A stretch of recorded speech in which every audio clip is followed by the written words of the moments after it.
Selamat datang di channel Sejarah Nusa Dipa. Kali ini kami akan menyajikan informasi tentang sejarah bandit di Sulawesi Selatan. Eko Rusdianto dalam artikelnya yang dimuat Historia menyebutkan bahwa salah satu nama yang melegenda di Sulawesi Selatan adalah Itolo Dai Magasing yang bermarkas di wilayah Pulau Bangkeng, Takalar.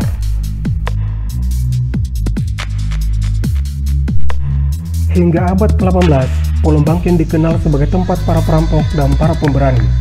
Pada tahun 1856, seorang pemimpin perampok bernama Sumange Ruka bahkan memiliki anggota sebanyak 300 orang yang diorganisir dengan begitu rapi.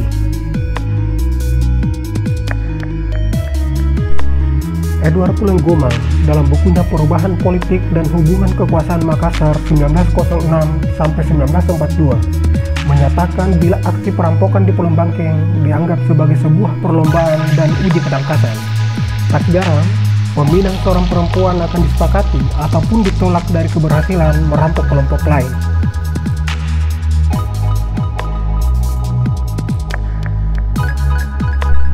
Maka tidak heran generasi-generasi para pemberani ini muncul setiap waktu. Dari era Sumange Ruka, Itolo Dai Magasing hingga Ranggong dan Romo pada masa revolusi kemerdekaan. Pada September 1945, Ranggong dan Romo tampaknya memahami situasi dalam perebutan kemerdekaan. Dia mengumpulkan mantan algojo dari kesatuan-kesatuan bandit sebagai kekuatan garis depan. Kelompok ini kemudian melakukan perlawanan kepada Belanda sekaligus menandai mata-mata yang akan dibunuh.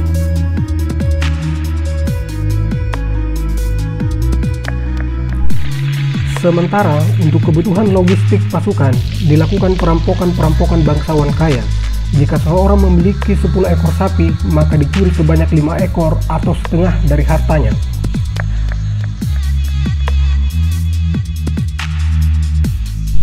Kelompok ini kemudian menggabungkan diri dalam Laskar Lipang Bajeng yang kelak kemudian hari berubah menjadi Lapris atau Laskar Perjuangan Rakyat Indonesia Sulawesi. Lapris sendiri tercatat melakukan aksi melawan Belanda sampai ratusan kali pada kurun waktu Desember 1945 hingga Februari 1947.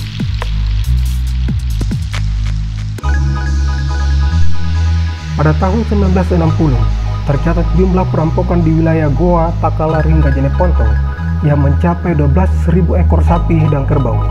Kelompok perampokan ini menggunakan nama kelompok 40.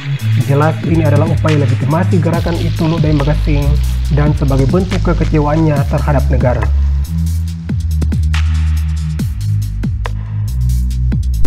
Itolo Dai Magasing sendiri kelahiran Limbung yang merupakan wilayah Goa.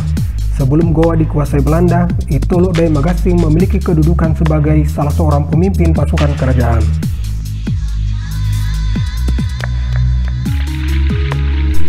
Pada masa pemerintahan Gubernur Baron Quarles de Quarles maupun masa pemerintahan Gubernur Chenan, Itolo Dai Magasing bersama pasukannya melakukan aksi perampokan secara berkala dengan menggunakan senjata tajam.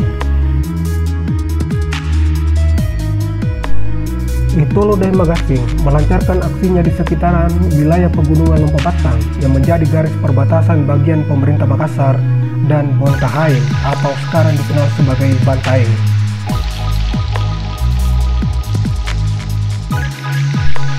Pada periode April hingga Agustus 1915, tercatat paling banyak aksi perampokan yang mencapai 150 tindakan dalam wilayah Afdeling Makassar. Kelompok Itolo Dai Magasing melakukan perampokan terhadap kas distrik, bangsawan yang tidak mendukung gerakan, hingga perampokan pada sumber-sumber kas Belanda hasil pemungutan pajak dari rakyat.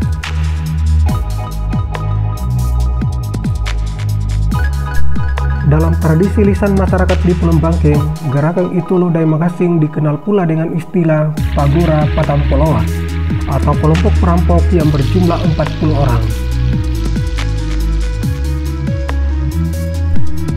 Cerita dan kisah kepahlawanannya diabadikan dalam syair Sinrilit Itolo Dai Magasing yang melambangkan ketokohan bandit ini menjadi bagian penting dari nilai-nilai kepahlawanan masyarakat.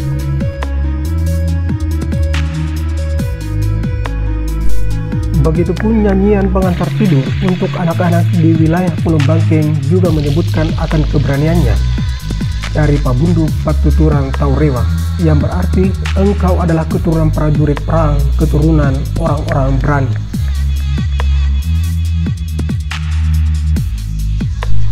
Namun demikian, Itolo Daya Magasing akhirnya ditumpas Belanda pada tanggal 17 November 1915 di daerah pedalaman Kampalak Pulau Bangkeng.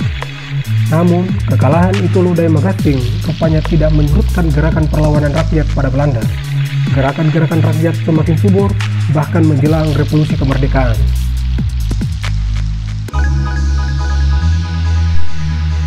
Demikianlah kisah Itolo Daya Magasing, seorang bandit yang melawan ketidakadilan penjajah Belanda dan para bangsawan yang tidak berpihak pada pribumi.